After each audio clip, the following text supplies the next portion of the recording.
கிளிநொச்சி பூநகரி பிரதேச செயலாளர் பிரிவுக்குட்பட்ட இரணித்தீவு பகுதிக்கான போக்குவரத்து வசதியின்மையினால் குறித்த பிரதேச மக்கள் பெரும் அசௌகரியங்களை எதிர்நோக்கி வருகின்றனர். இரணித்தீவு பகுதியில் வாழ்ந்த மக்கள் கடந்த 1990ஆம் ஆண்டு ஏற்பட்ட யுத்த சூழ்நிலைகளால் இடம்பெயர்ந்து 27 வருடங்களின் பின்னர் கடந்த 2017ஆம் ஆண்டு மீள்குடியமர்விற்காக அனுமதி அளிக்கப்பட்டதை அடுத்து குறித்த பிரதேசத்தில் மக்கள் மீள்குடியேறியுள்ளனர். இந்த நிலையில் குறித்த பகுதிக்கான பிரதான போக்குவரத்து மார்க்கமாக காணப்படுகின்ற சுமார் 7 கடல் மைல் தூரத்துக்கான படகு சேவை இன்மையினால் மீன்பிடி படகுகளிலேயே குறித்த மக்கள் தங்களுடைய பயணங்களை மேற்கொண்டு வருகின்றனர். தற்போது இரணைத்தீவு பகுதியில் 160க்கும் மேற்பட்ட குடும்பங்கள் தொழில் நிமித்தம் மீள்குடியேறி வாழ்ந்து வருவதுடன் குறித்த பகுதிக்கான பொது போக்குவரத்து படகு சேவைகள் எதுவும் இல்லை என தெரிவிக்கப்பட்டுள்ளது. இரணைத்தீவு போக்குவரத்து வசதி எங்களுக்கு இல்லை. இரணைத்தீவு போக்குவரத்து வசதி இல்லை.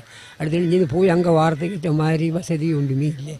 சும்மா இந்த நேரம் எங்களை விட்டு சொல்கிறாங்க. அங்கே ஒரு விதமான நடைமுறையும் இல்லை. நாங்கள் எந்த நேரம் அங்கே போய் பாசு இங்கே இறங்கி பாசு இப்படியே நடைமுறை போய்கின்ற சொல்லி ஒரு பெரிய சிரமம் எங்களுக்கு இல்லை. அங்கேருந்து எங்களுக்கு ஒரு பாம்பு கடிச்சிட்டு அல்லாட்டி ஏதாவது ஒரு வயிற்றுக்குள்ள ஏதாவது கூடாறு எதுவும் பிரச்சனைகள் வந்தாலும் நாங்கள் அங்கேருந்து உடனடியாக வாரத்துக்கு ஏற்ற படகு சேவைங்களுக்கு சரியான இப்போ கஷ்டமாக இருக்குது. இல்லை ஒரு குழந்தை பிள்ளைகளோட நாங்கள் எங்களோட குடும்பமாக போகிறண்டா கூட எங்களுக்கு ஒரு படகு சேவை இல்லாமல் சின்ன படகுகளில் இந்த காற்றுகள் அப்படியான பிரச்சனைகளுக்கு நாங்கள் போய் வர சரியான ஒரு கஷ்டமாக இருக்குது.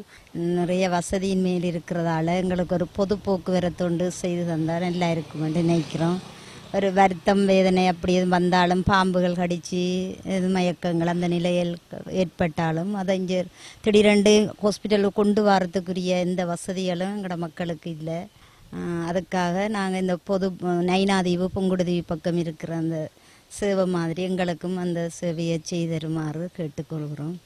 குறித்த விடயம் தொடர்பில் பூநகரி பிரதேச செயலாளரை நாம் வினவினோம். மக்களின் கோரிக்கை தொடர்பான செயற்பாடுகள் முன்னெடுப்பதற்கு எதிர்பார்ப்பதாக பூநகரி பிரதேச செயலாளர் தெரிவித்துள்ளார்.